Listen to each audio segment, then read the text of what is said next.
President Obama's speech at the National Defense University on May 23rd was really another exercise in misdirection and illusion regarding the administration's unprecedented use of drone military strikes that have undoubtedly killed more than 5,000 people by now. The majority of them, the vast majority of them, are civilians, including a large number of children.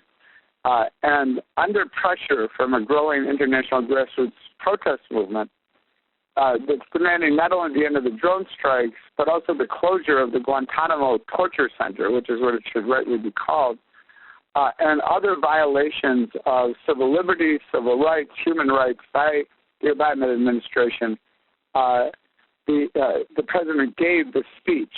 And in the speech, he acknowledged that civilians have been killed, and he said he would, quote-unquote, be haunted by their deaths.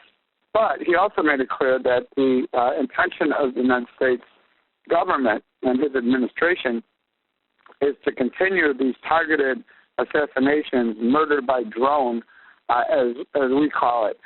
And, you know, the idea that the President of the United States, and this was originated by George W. Bush, his predecessor, can simply decide that someone somewhere in the world, whether they're a citizen of the United States or a citizen of another country, it doesn't really matter, that the president can decide that person is a terrorist and thus eligible to be killed, to be assassinated.